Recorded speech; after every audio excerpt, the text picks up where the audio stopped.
Hello friends, आप सब कैसे हैं। तो मैं आशा करता हूँ आप सब बहुत अच्छे होंगे। तो फ्रेंड्स, आज मैं इस वीडियो में बात करने वाला हूँ कि आपका जो मध्य प्रदेश पे डीएलएड की परीक्षा होने वाली है सेकंड ईयर की 13 जुलाई से। तो उसके लिए आपका जो प्रीवियस ईयर के क्वेश्चन जो होते हैं वो बहुत ही महत्वपूर्ण होते हैं। तो मैं आपको ऑलरेडी दो वीडियो दे चुका हूँ, एक योग शिक्षा का और एक जो पर्यावरण अध्ययन शिक्षण है उसका 2021 का पेपर का। तो आज मैं आपको पर्यावरण अध्ययन शिक्षण का यहाँ पर 2022 का पेपर का पूरा सॉल्यूशन बताने वाला हूँ। तो आप चैनल को ज़रूर सब्सक्राइब कर लीजिएगा और वीडियो को ज़रूर से ज़रूर दूसरे लोगों तक भी भेजिएगा, जिससे कि सभी को पढ़ाई करने में आसानी हो। और साथ में आप अगर कॉपी पेन लेकर बैठे तो ठीक है, क्योंकि इम्पोर्टेंट पॉइंट को आप नोट भी करते चलेंगे, क्योंकि मैंने यहाँ पर अधिकतर जो क्वेश्चन है उसके आंसर पॉइंट में दिए हैं, जिससे कि आपको समझने में भी आसानी हो। तो चलिए शुरू करते हैं। और साथ में मैं आपको बता दूं कि जो इसका पीडीएफ है वो टेलीग्राम ग्रुप में मिलेगा, जिसकी लिंक आपको टेलीग्राम ग्रुप की लिंक आपको डिस्क्रिप्शन में मिल जाएगी। तो आप वहां से ज्वाइन कर लीजिएगा। साथ में मैं आपको बता दूं कि जो पीडीएफ रहेगा तो वो पासवर्ड इनेबल्ड रहेगा, मतलब कि पासवर्ड लगा होगा। तो पासवर्ड एक एक अंक करके इसी वीडियो में दिखाई देगा, तो आपको ध्यान से देखना है, तभी आप पासवर्ड को ओपन कर पाएंगे। नहीं तो आपको पासवर्ड पता नहीं चलेगा और आप पीडीएफ को नहीं ओपन कर पाएंगे। तो आप ध्यान से वीडियो को देखिएगा। तो चलिए शुरू करते हैं। दोस्तों, यहाँ पर सबसे पहले सही विकल्प देख लेते हैं। टोटल 5 वैसे 4 एमसीक्यू वाले क्वेश्चन रहते हैं, मतलब कि 4 ऑप्शन वाले। तो यहाँ पर पहला है पर्यावरणीय शक्तियों की आंतरिक बल के अंतर्गत नहीं है केंद्रीय अपसारी बल, गुरुत्व बल, वायु तथा जल वेग, विवर्तनिक बल। तो यहाँ पर हो जाएगा वायु तथा जल वेग। एक उत्तम मानचित्र हेतु महत्वपूर्ण पक्ष है तो भाषण, शोध, निर्देश, उपयुक्त सभी। यहाँ पर शोध की जगह पर कुछ दूसरा कर सकते हैं, जैसे कि दिशा वगैरह कर सकते हैं। और यहाँ पर भाषण भी नहीं होगा, यहाँ पर मैं आपको करेक्ट कर दूंगा। जो वो उपयुक्त सभी है, ये सही आंसर है। ठीक, यहाँ पर भाषण, शोध, इसके जगह पर कुछ दूसरा ऑप्शन होगा, तो ये टाइपिंग करने में गड़बड़ी हो गई है। यहाँ पर किसी क्षेत्र का अध्ययन क्या कहलाता है, तो ये होता है सर्वेक्षण अध्ययन। आपको ध्यान रखना है, क्योंकि आप कंफ्यूज भी हो सकते हैं क्षेत्र क्रम और सर्वेक्षण अध्ययन में। ठीक, तो यहाँ पर सर्वेक्षण अध्ययन ही होगा। किसने कहा है पाठ्यपुस्तक शिक्षण सामग्री का आधा अंग है। तो वैसे मैंने बहुत सारे इसको ढूंढने की कोशिश की कि इसका सही आंसर क्या होगा। तो इसका हमें कोई आंसर मिला तो नहीं, लेकिन जब मैंने चैटजीपीटी में पूछा तो आप अरस्तु बताया है। तो आप यही मान के चलिए कि अरस्तु होगा, क्योंकि मैंने बहुत सारा ढूंढा तो कहीं पर एक एक क्वेश्चन का आंसर नहीं मिल पाया था। अगर आपको पता है क्लियर तो आप कमेंट कर सकते हैं। यहाँ पर पांचवा है कि मूल्यांकन के अंग हैं तो शिक्षण उद्देश्य, व्यवहार परिवर्तन, अधिगम क्रिया, ये तीनों ही हैं। तो उपयुक्त सभी हो जाएगा। ठीक, सही उत्तर। अब जो खाली स्थान दिए गए हैं उनको देख लेते हैं। पर्यावरणीय शक्तियाँ 2 प्रकार की होती हैं, यहाँ पर 2 हो जाएगा। प्रोजेक्ट विधि के जन्मदाता यहाँ पर किलपैट्रिक हो जाएंगी। और यहाँ पर खोज विधि के जो जन्मदाता हैं वो आर्मस्ट्रांग। ये मैं बता दूं कि आर्मस्ट्रांग मैं आपको पिछली वीडियो में बताया था, आर्मस्ट्रांग आए थे वही ऑब्जेक्टिव में ही। और यहाँ पर रेडियो एक ऑडियो साधन है, आप जानते हैं। इससे केवल सुन सकते हैं, वीडियो नहीं देख सकते, तो ये ऑडियो साधन है। ठीक, मानव व्यवहार के निर्धारक तत्व हैं, तो यहाँ पर मूल्य हो जाएगा। मूल्य मानव व्यवहार के निर्धारक तत्व हैं। फीडबैक कितने प्रकार का होता है, तो फीडबैक 2 प्रकार का होता है। फीडबैक को हिंदी में पृष्ठपोषण कहते हैं। तो आपको ध्यान रखना है, क्योंकि अंग्रेजी का शब्द याद रखेंगे तो ठीक रहेगा। और जब आप क्वेश्चन पेपर सॉल्व करेंगे तो अंग्रेजी के क्वेश्चन को भी देख लीजिए थोड़ा, क्योंकि अंग्रेजी ज़्यादा जो शब्द होते हैं वो समझ में आ जाते हैं। पृष्ठपोषण अगर मैं बोलूँगा तो वहीं पर आपको थोड़ा प्रॉब्लम हो सकती है, इसलिए मैंने डायरेक्ट फीडबैक लिख दिया है। तो फीडबैक 2 प्रकार का होता है, सकारात्मक फीडबैक और नकारात्मक। ठीक, यहाँ पर मैं आपको बता दूं कि मेरे पास यही जो 10 क्वेश्चन थे उन्हीं का केवल ऑब्जेक्टिव था और आगे नहीं था। ये इसीलिए यहाँ पर डायरेक्ट 12 नंबर क्वेश्चन से आ गया हूँ, क्योंकि मेरे पास पेपर जितना था मैंने एक फ्रेंड को बोला भेजने के लिए तो पूरा नहीं भेजा था, जितना भेजा था तो मैंने उतना का ही पूरा बता दिया हूँ। लेकिन ज़्यादा नहीं कटा है, यहाँ पर दे पा रहे हैं 3 से लेकर 11 तक ही 2-2 नंबर के जो क्वेश्चन रहते हैं वही कट गए हैं, बाकी सब ठीक है। तो चलिए अब देख लेते हैं 12वां नंबर क्वेश्चन। पर्यावरण अध्ययन के प्रभावी शिक्षण हेतु क्या क्या अनिवार्यताएं हैं, मतलब कि क्या क्या जरूरी चीज़ है पर्यावरण अध्ययन शिक्षण के लिए। तो यहाँ पर देख लेते हैं। पहला है व्यवहारिक दृष्टिकोण। व्यवहारिक होना चाहिए, मतलब कि जिसका हम अपने जीवन में उपयोग कर सकें, ऐसा हमें शिक्षण का उपयोग करना चाहिए कि शिक्षण को व्यवहारिक और क्रियात्मक बनना चाहिए, जिससे कि छात्र जो है तो आसानी से उसको सीख सकें, ग्रहण कर सकें, ठीक, और अपने जीवन में लागू भी कर सकें। दूसरा है समग्र दृष्टिकोण रखना चाहिए, मतलब कि समग्र दृष्टिकोण से सिखाना चाहिए ये बच्चों को, किसी अलग अलग नहीं, सभी पर्यावरणीय घटक जैसे वायु, जल, मृदा, जीव जंतु, वनस्पति शामिल हो, सभी को समग्र दृष्टिकोण से सिखाना चाहिए, ठीक। स्थानीय संदर्भ, मतलब कि आपको स्थानीय संदर्भ से वस्तुएं लेकर आप सिखा सकते हैं, और स्थानीय संदर्भ से आप जोड़ करके सिखाएंगे तो बच्चे आसानी से सीख पाएंगे, ठीक। और देख लेते हैं जो बाधक का अथवा है, प्रयोग विधि की विशेषताएं, एक्सपेरिमेंटल मेथड की विशेषताएं। तो यहाँ पर नियंत्रित वातावरण होता है, मतलब कि इसमें फिक्स वातावरण होता है, कहीं पर दूसरी जगह पर नहीं जाना होता है। आप जानते हैं, आपने प्रयोग किया भी होगा अगर आप साइंस से रहे होंगे 11वीं 12वीं में, तो उसमें एक प्रयोगशाला होती है, उसमें केवल नियंत्रित रहता है सब कुछ, कि यही यही आपको काम करना है, बाहरी कारकों का कोई प्रभाव नहीं होता है। परिवर्तनीय, इसमें दो मुख्य परिवर्तनीय होते हैं, स्वतंत्र परिवर्तनीय और निर्भर परिवर्तनीय। स्वतंत्र परिवर्तनीय को नियंत्रित किया जा सकता है, निर्भर परिवर्तनीय को मापा जा सकता है। कारण परिणाम संबंध आप इसे पढ़ सकते हैं। मैंने इसका एक दूसरा आंसर भी लिखा था, लेकिन शायद नहीं जोड़ पाया हूँ, इसलिए थोड़ा ये पता लग रहा होगा कि क्या है। यहाँ पर संकल्पना या अवधारणा का क्या मतलब है, ये बहुत ही महत्वपूर्ण क्वेश्चन है, आ भी सकता है। तो संकल्पना या अवधारणा एक विचार या मानसिक चित्र है जो किसी वस्तु, घटना या प्रक्रिया की विशेषताओं को समझने में मदद करता है। मतलब आप कह सकते हैं ये एक मानसिक विचार है, मानसिक चित्र है, जो कि किसी भी वस्तु, व्यक्ति या फिर किसी भी कोई घटना हो या फिर प्रक्रिया की जो भी विशेषता है उसको समझने में मदद करती है। और किसी, जैसे कि यहाँ पर देख सकते हैं, ग्रह की जैसे जो अवधारणा है, संकल्पना है, वो हमें बताती है कि ग्रह कैसे होते हैं, उसकी विशेषताओं के बारे में बताती है, ठीक।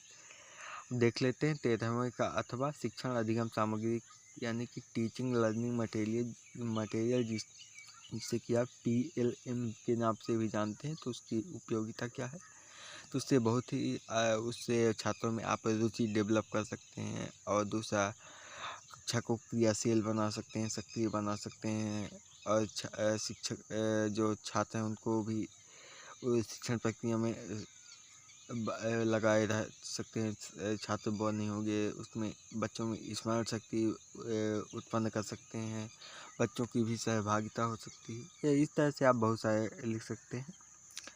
अभ्यास कार्य के निहितार्थ लिखिए, मतलब कि अभ्यास कार्य हमें क्यों करवाना चाहिए, फिर क्यों हमें दिया जाता है। तो पहला है ज्ञान की पुष्टि, आपने जो भी सीखा है उसको आप अपने से करेंगे तो आपका जो कॉन्सेप्ट है वो और अधिक दृढ़ हो जाएगा, ठीक। कौशल विकास, इससे छात्रों में कौशल को विकास करता है, जैसे कि विश्लेषण, समस्या समाधान और आलोचनात्मक सोच को बढ़ाता है। तीसरा है स्वतंत्रता, अभ्यास कार्य छात्रों को स्वतंत्रता से सीखने और अपने ज्ञान को लागू करने का अवसर प्रदान करती है, ठीक। आत्मविश्वास और प्रतिक्रिया मतलब ये शिक्षकों को छात्रों की प्रगति का आकलन करने, उन्हें सुधार की दिशा में मार्गदर्शन करने का भी अवसर प्रदान करता है, ठीक। अब देख लेते हैं अधिगम संसाधन के उद्देश्य। तो यहाँ पर अधिगम संसाधन की क्या क्या उद्देश्य होते हैं, ज्ञान को संवर्धन करना, व्यवहारिक अनुभव प्रदान करना, सृजनशीलता को विकसित करना बच्चों में, और समस्या समाधान को बच्चों में ज़्यादा से ज़्यादा बढ़ावा देना, जिससे कि छात्र स्वयं भी अपनी समस्याओं का समाधान कर सकें। सक्रिय अधिगम को बनाना, जिससे कि क्लास में सक्रियता बनी रही हो, ऐसा नहीं ना हो कि शिक्षक पढ़ाते रह जाए और उधर बच्चे सोने लगें। तो यही है अधिगम संसाधन के उद्देश्य। और देख लेते हैं 15वां क्वेश्चन। ये संज्ञानात्मक विकास प्रक्रिया के सोपान, ये जीन पियाजे के अनुसार दिया गया है। जीन पियाजे को आप ज़रूर से ज़रूर पढ़ लीजिएगा, क्योंकि इससे पहले वाला जो वीडियो आया था उसमें भी एक क्वेश्चन जीन पियाजे से संबंधित था। तो यहाँ पर संज्ञानात्मक विकास प्रक्रिया के 4 सोपान हैं। तो यहाँ पर पहला मोटरी चरण या फिर संवेदी गामा का अवस्था कह सकते हैं, सेंसरी मोटर स्टेट। जन्म से 2 वर्ष तक ही चलती है। बच्चे जो हैं तो अपने इंद्रियों और मोटर गतिविधियों के माध्यम से सीखते हैं, ठीक। दूसरा है पूर्व संक्रियात्मक अवस्था, जो कि 2 से 7 साल तक चलती है। इसमें बच्चे प्रतीकात्मक सोच, भाषा विकास, काल्पनिक खेल का उपयोग करना सीख जाते हैं, ठीक। तीसरा है मूर्त संक्रियात्मक चरण, कंक्रीट ऑपरेशनल स्टेज, जो कि 7 से 11 वर्ष तक चलती है। इसमें बच्चे जो मूर्त चीज़ों को अपने सीख सकते हैं, बच्चे तर्क कर सकते हैं वो मूर्त चीज़ों पर, ठीक। औपचारिक संक्रियात्मक चरण 11 साल से ऊपर के लिए है। तो इसमें बच्चे अमूर्त सोच, समस्या समाधान करने लगते हैं, वैज्ञानिक तर्क का उपयोग करने लगते हैं। अब देख लेते हैं समय और स्थान की अवधारणा क्या है। तो सबसे पहले स्थान क्या है देख लेते हैं। तो स्थान किसी वस्तु, व्यक्ति या घटना की भौगोलिक स्थिति को दर्शाता है। मतलब कि अगर कोई भी वस्तु है, कोई भी व्यक्ति है, कोई घटना हो रही है, तो किस जगह पर हो रही, उसका भौगोलिक स्थान क्या है। या भौतिक स्थान और सापेक्ष स्थान दोनों हो सकता है। भौतिक स्थान का मतलब जैसे कोई शहर हो गया, कोई देश हो गया, कोई जिला हो गया, तो ये हो गया भौतिक स्थान। और सापेक्ष का मतलब होता है किसी वस्तु के, जैसे कि कोई 2 चीज़ें रखे हुए हैं, तो एक वस्तु के सापेक्ष दूसरा क्या है। जैसे कोई खड़ा है तो एक चल रहा है, तो मतलब कि खड़े वाले व्यक्ति के सापेक्ष वो दूसरा चल रहा है। तो आप समझ गए स्थान को। दूसरा है समय। तो समय घटनाओं की अवधि और अनुक्रम को दर्शाता है कि कोई घटना कब हुई है, उसके बाद कौन सी घटना हुई है। घटनाओं के क्रम को समझने और भविष्यवाणी करने में मदद करती है। बच्चे कैसे सीखते हैं विवेचना कीजिए। तो बच्चे कई तरीके से सीखते हैं। बच्चे अपने अनुभवों से सीखते हैं, बच्चे निरीक्षण अनुकरण करके सीखते हैं, बच्चे खेल खेलते हैं तो भी सीखते हैं, घूमने जाते हैं तो भी सीखते हैं, लड़ाई झगड़ा करते हैं तो भी सीखते हैं, भाषा से, संवाद से, गाना गाते हैं तो भी सीखते हैं। पुस्तकें से तो सीखेंगे ही, वो तो सीखने के लिए ही बनी है। अब देख लेते हैं सर्वे या सर्वेक्षण या क्षेत्रीय अध्ययन विधि क्या है, इसके उद्देश्य भी। तो सर्वे आपने अगर डाइट से कर रहे होंगे डील, तो आपको सर्वे करने के लिए कई सारे मिले होंगे, तो ये तो आपके लिए आसान है। लेकिन मैं आपको बता दूं कि सर्वे या सर्वेक्षण एक अनुसंधान विधि है, जिसमें कि नई चीज़ों को खोजा जाता है, किसी भी चीज़ के बारे में अनुसंधान किया जाता है। जिसमें प्रश्नावली, आप इंटरव्यू ले सकते हैं, आपको कुछ क्वेश्चन दिए रहे हों उनको वो आप पूछ सकते हैं, आप देख कर के कोई भी जानकारी हासिल कर सकते हैं। तो इसी से आपकी जानकारी एकत्र की जाती है। बहुत ही सिंपल परिभाषा है, आप लिख भी सकते हैं। सॉरी। अब इसके उद्देश्य देख लेते हैं कि इसका उद्देश्य क्या है। तो पहला है सूचना संग्रह करना, जानकारी को एकत्रित करना, मतलब रुझानों का विश्लेषण करना कि कोई भी क्या है रुझान, बच्चों के माइंड में क्या चल रहा है, तो उसका आप देख सकते हैं। समस्याओं की पहचान कर सकते हैं कि हमारे इलाके में क्या समस्या है, किसी भी चीज़ के बारे में आप समस्या की पहचान कर सकते हैं। नियम कानून बना सकते हैं और फीडबैक, यही प्रतिक्रिया प्राप्त कर सकते हैं। किसी भी योजना के बारे में हो गया या फिर किसी भी चीज़ के बारे में आप प्रतिक्रिया प्राप्त कर सकते हैं। अब है मानव पर्यावरण संबंध पर टिप्पणी लिखिए। तो दोस्तों अब हम देख लेते हैं कि आपका जो मानव और पर्यावरण के बीच कैसा कैसा संबंध है। तो आप इसे आसानी से कुछ भी ना पढ़े हो तो भी आसानी से लिख सकते हैं, लेकिन फिर भी लिखा है मैंने तो यहाँ पर बता ही देता हूँ कि हम पर्यावरण से के संसाधनों का उपयोग करते हैं। हम जो भी क्रिया करते हैं, चाहे कृषि शहरीकरण हो, वन कटाई हो, तो उसका पर्यावरण पर विपरीत प्रभाव पड़ता है। हमें पर्यावरण का संरक्षण करना चाहिए, जागरूक करना चाहिए लोगों को पर्यावरण के प्रति।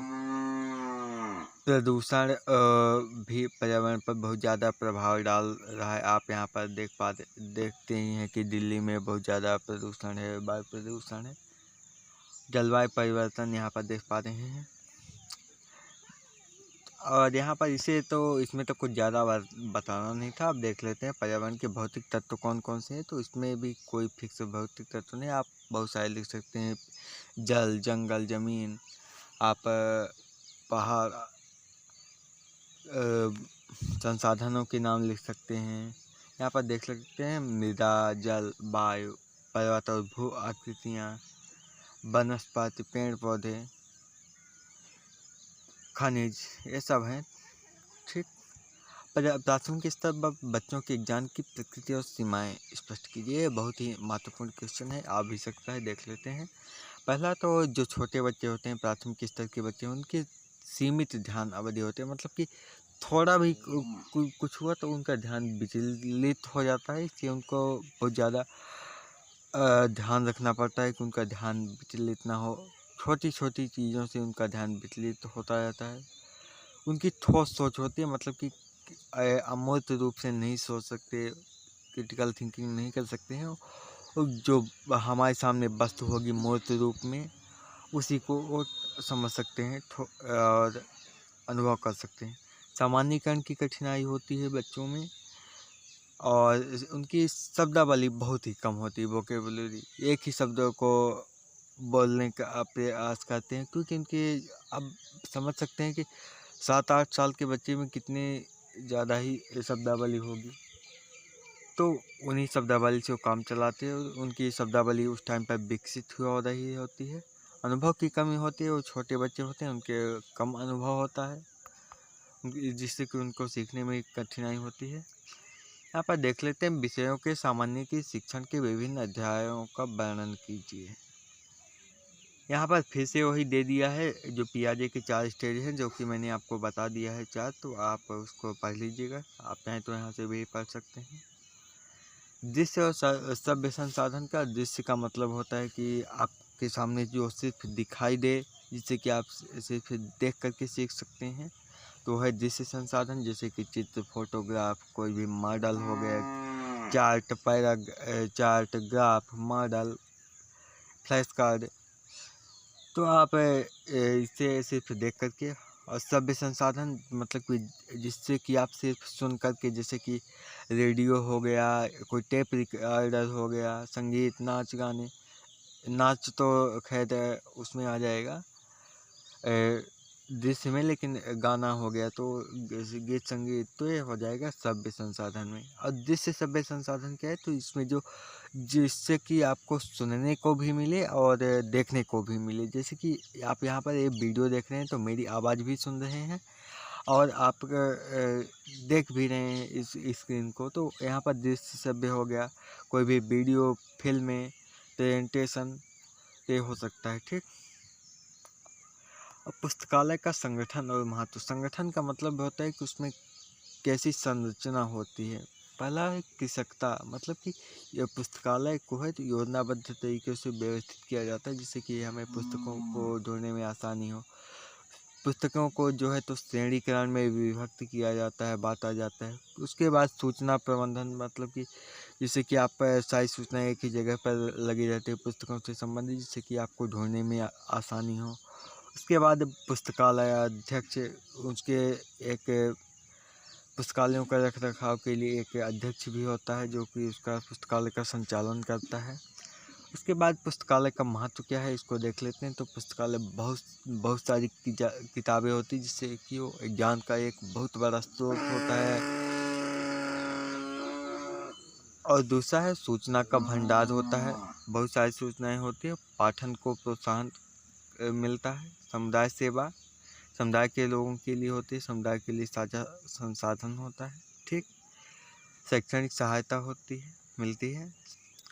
अब देख लेते हैं CCE यानी कि सतत और व्यापक मूल्यांकन। एक क्वेश्चन पिछले वीडियो में भी आया था लेकिन मैं छूट गया था, लास्ट क्वेश्चन था, उसको लिखा नहीं था, तो यहाँ पर मैं आपको बता ही देता हूँ। तो CCE क्या है कि सतत और व्यापक मूल्यांकन, मतलब कि सतत यानी लगातार किसी भी चीज़ का मूल्यांकन करना, और व्यापक यानी विस्तृत रूप में करना। सिर्फ जो जैसे पेन पेपर टेस्ट होता है, सिर्फ वही नहीं, अगर बच्चा खेल रहा है तो भी उसका ऑब्जर्व करना, उसका मूल्यांकन करना, कोई दूसरी गतिविधि कर रहा है तो उसमें भी उसका मूल्यांकन करना। तो लगातार और व्यापक रूप से उसके हर चीज़ का मूल्यांकन करना ही कहलाता है सतत और व्यापक मूल्यांकन, CCE। अब इसका उद्देश्य क्या है देख लेते हैं। पहला तो बच्चों का समग्र विकास, जैसे कि उसका शारीरिक, मानसिक, सामाजिक, बौद्धिक हर प्रकार का विकास हो। दूसरा है नियमित मूल्यांकन, लगातार मूल्यांकन होगा। इससे परीक्षा के बच्चों के पर जो परीक्षा का प्रेशर रहता है वो भी कम होगा, और व्यक्तिगत ध्यान दे पाएगा शिक्षक। अगर कोई भी शिक्षक है वो बच्चों को ऑब्जर्व कर रहा है तो आसानी से उसकी कठिनाइयों को समझ पाएगा और उसका व्यक्तिगत ध्यान भी दे पाएगा उसकी ज़रूरतों क्षमताओं के अनुसार। दूसरा है सकारात्मक दृष्टिकोण। तो आप देखते होंगे कि जैसे परीक्षा आती है हम लोग भी बहुत ही ज़्यादा टेंशन में आ जाते हैं कि अब हम परीक्षा की तैयारी करनी है। इससे क्या होता है, सतत और व्यापक मूल्यांकन CCE से आपका जो है तो परीक्षा के प्रति जो डर है वो ख़त्म होता है। देख लेते हैं 20वां क्वेश्चन जो कि लास्ट क्वेश्चन है। चिंतनशील शिक्षण महत्वपूर्ण क्यों है, इसके लाभ क्या हैं। तो चिंतनशील शिक्षण का अर्थ होता है कि शिक्षण प्रक्रिया का नियमित रूप से विश्लेषण और आत्म मूल्यांकन करना। जो भी है शिक्षक पढ़ा रहा है उसका डेली बेसिस पर उसका विश्लेषण करना कि वो ठीक से पढ़ाया है या नहीं पढ़ाया है, क्या पढ़ाया है, और उसका मूल्यांकन भी करना, ये कहलाता है चिंतनशील शिक्षण। अब इसका क्यों करना चाहिए, तो इस जो है तो शिक्षकों को उनकी शिक्षण विधियों और रणनीतियों और छात्रों की आवश्यकताओं को समझने और सुधारने में मदद करता है, ठीक। यहाँ पर महत्व देख लेते हैं कि इसका महत्व क्या है। तो पहला है सुधार और नवाचार आने की संभावना रहती है। अगर आप चिंतनशील करेंगे तो आप शिक्षण में अधिक से अधिक प्रगति कर पाएंगे बच्चों को पढ़ाने में। पहला है। दूसरा है छात्र केंद्रित है, जिससे कि आप छात्रों पर ध्यान देते हैं, छात्रों की आवश्यकताओं और सीखने की शैलियों के अनुरूप आप उनको शिक्षण देते हैं, तो उससे छात्र केंद्रित होता है। व्यावसायिक विकास होता है छात्रों का। सतत विकास मतलब कि लगातार विकास होता है, सीखने की प्रगति विकसित होती है बच्चों में। अब इसका लाभ देख लेते हैं। तो लाभ देख लेते हैं। बेहतर शिक्षण गुणवत्ता, छात्रों की प्रगति, समस्याओं की पहचान होती है बच्चों की, आप बच्चों को बेहतर शिक्षण उपलब्ध करवा पाते हैं। उत्साह और प्रेरणा, बच्चों शिक्षकों में उत्साह और प्रेरणा देखने को मिलती है। प्रेरणा का संचार होती है जिससे अपने कार्य को और भी अधिक समर्पण और उत्साह से कर सकते हैं।